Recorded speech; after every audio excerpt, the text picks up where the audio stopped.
Yes, yo. Respect to Joe Smith Jr. He's solid. He can do it in the inside, the outside, and mid range.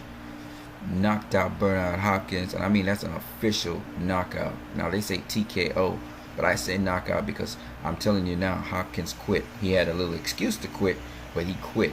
Basically, your boy didn't want to go back in the ring against Joe Smith Jr., so he used his foot as an excuse and he started to fake a limp. Your boy tried to butt him. He tried to clinch him. Tried to rough him up on the inside. Joe Smith Jr. too rock solid, too strong on the inside. He thought he could pot shot him on the outside. Joe Smith Jr. got that jab, disrupt him, and then he would work his flurries at mid-range. And when he thought he could clinch him on the inside, Joe Smith Jr. work on the inside, put that work on him. He put some serious work on Hopkins, got him out of there. Now I don't want to hear no excuses about Hopkins was old. That ain't an excuse. That was Hopkins in there. All right, he might not be as agile as a younger Hopkins, but he uses smarts to compensate for that, so we don't talk about that. Now, I want to draw your attention to something that I talked about, which is who is controlling the fight. Okay? Who's controlling the fight? I'm going to draw your attention to this. Remember this fight? Remember this fight, folks? Let me show you. Let me show you something.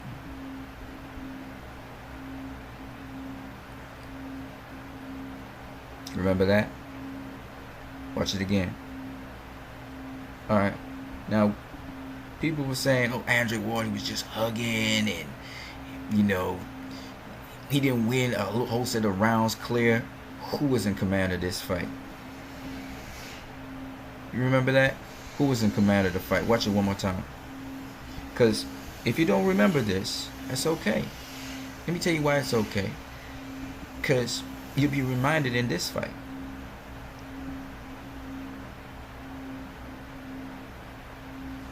See? Let me run that back. Let's watch it again. Let me rewind back one more time. Watch it again. Hold on.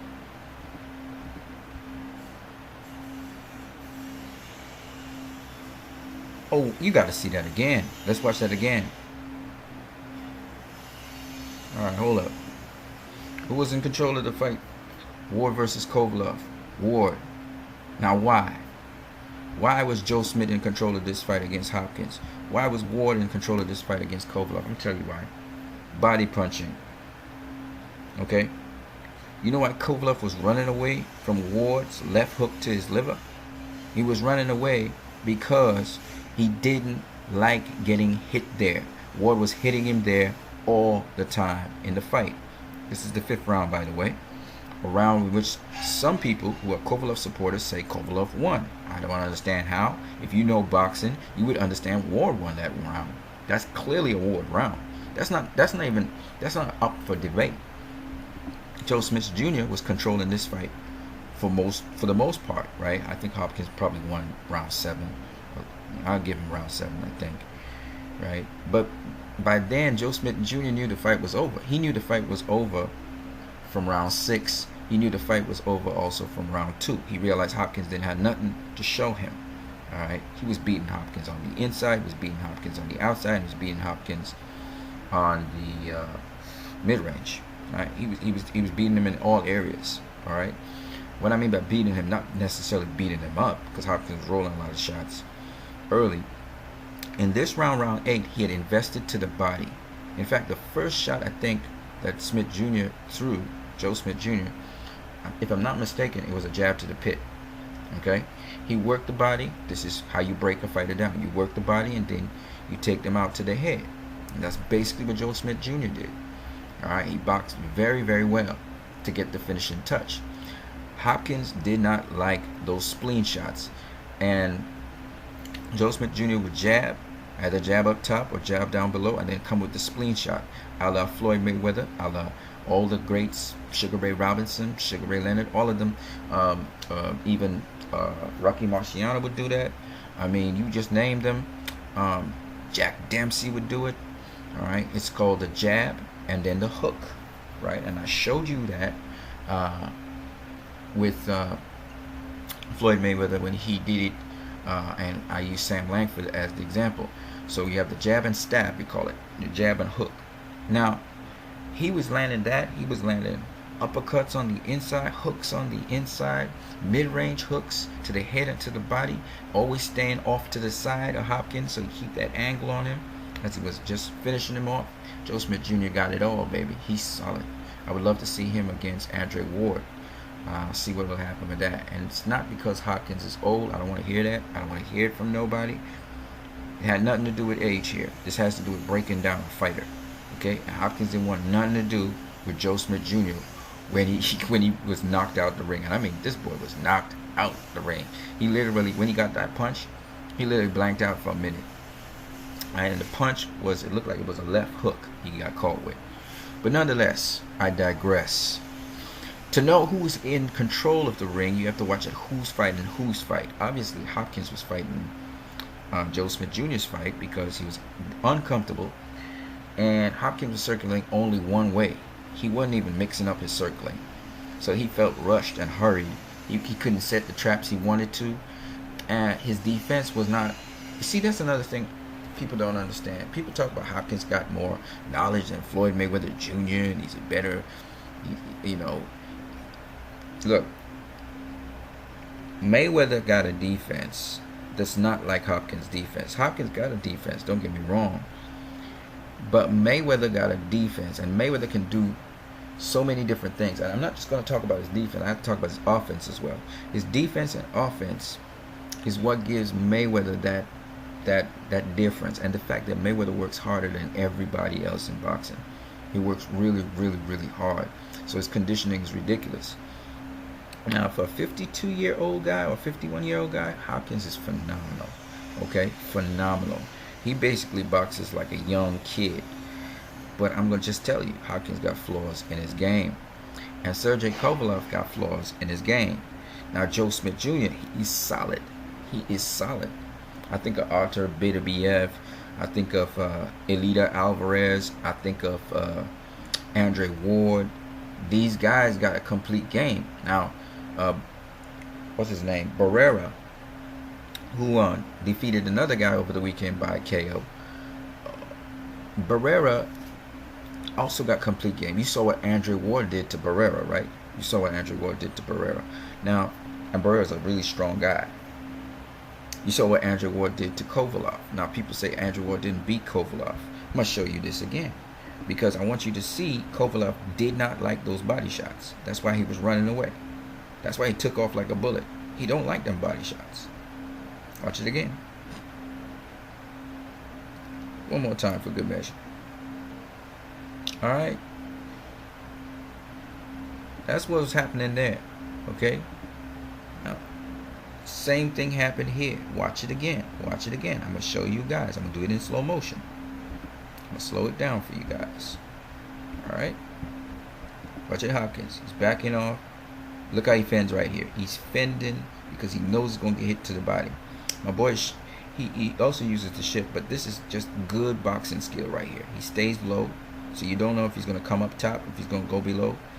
Hopkins is bracing for that right. He feints the right on him and then throws it.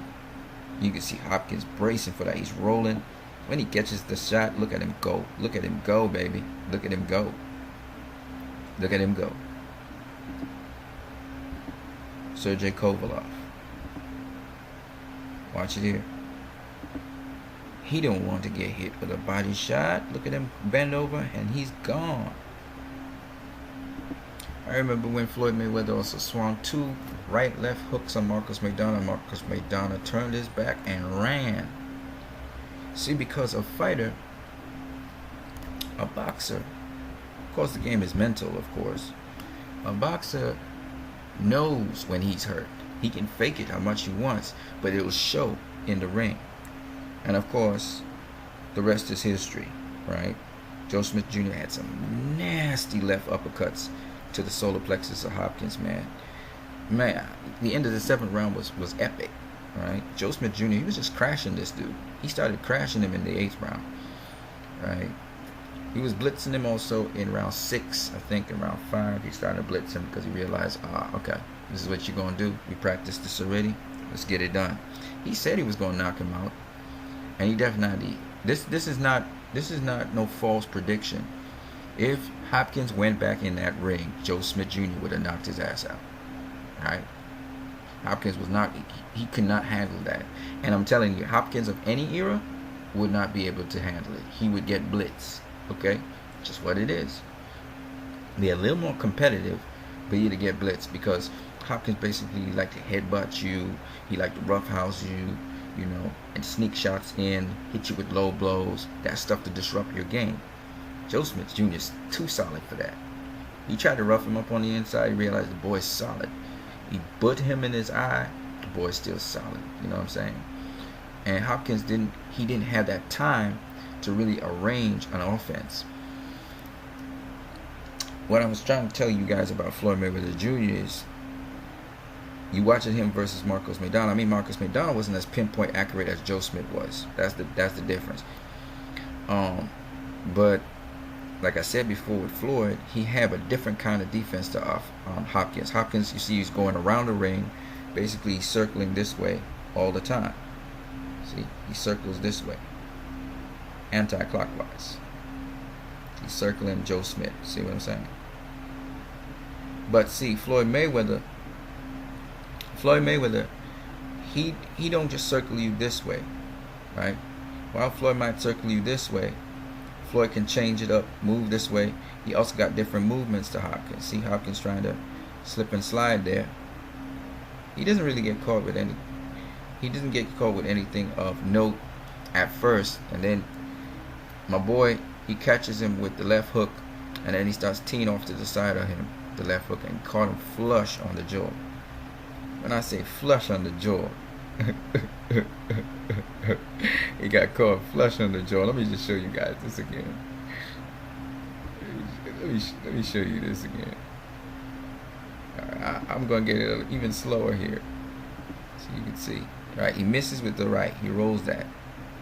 Catches him with the left on the top, the right hook, and then catches him with that straight left that knocks him out the ring on his chin. Straight left on the chin. I don't know if you have a replay to show it. Let's see, they got a replay to show it. Your boy said he was gonna knock him out, and he knew what he was saying. He knew what he was saying.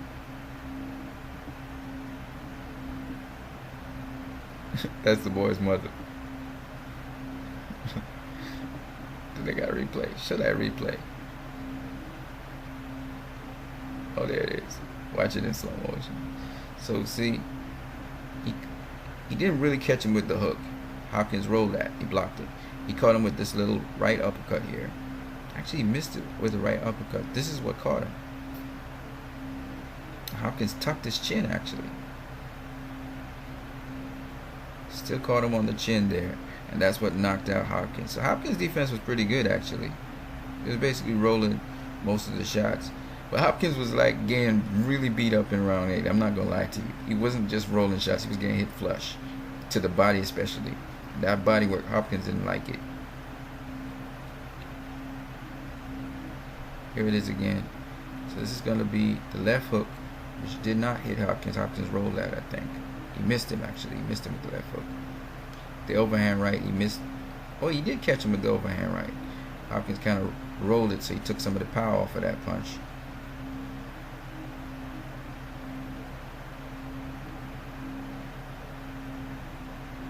He blocked that one and rolled it.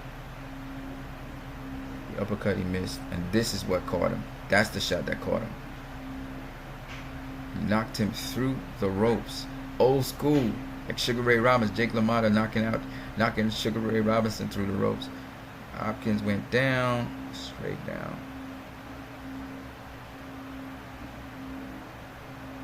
As you can see, nothing twisted in his legs, right? Nothing twisted in his legs. So that stuff about his legs were hurt, that's bullshit. It's bullshit. He ain't hurt nothing. He was out cold for a minute, and then he'll come to right there. All right, man. So Joe Smith Jr. he knocks out Bernard Hopkins, and I say it's a natural knockout. You know, people say it's a TKO. Yeah, Hopkins, he was okay. He got back up, but Hopkins didn't want no business with Joe Smith Jr. He wasn't going back in that ring. He got a way out. You know, Hopkins, he got a way out, and he was taking that. You understand what I'm saying? And that was that. Because them body shots, man, he didn't like the body shots. So when he saw a way out, he wasn't thinking of winning. He was thinking, I just want to get out of here. You know what I'm saying? And that was that. Joe Smith Jr., he going to be a force to reckon with, I think, in the light heavyweight division with the younger cats. Elita Alvarez and, you know, Kovalev and, forget him, BF. You know, he going to be a force to reckon. Andre Ward, Adonis Stevenson, he going to be a force to reckon with. We'll see how he does. He's solid. I'm telling you, he's a solid boxer. But does that mean that he'll be able to beat the other fighters? We'll see. We'll see.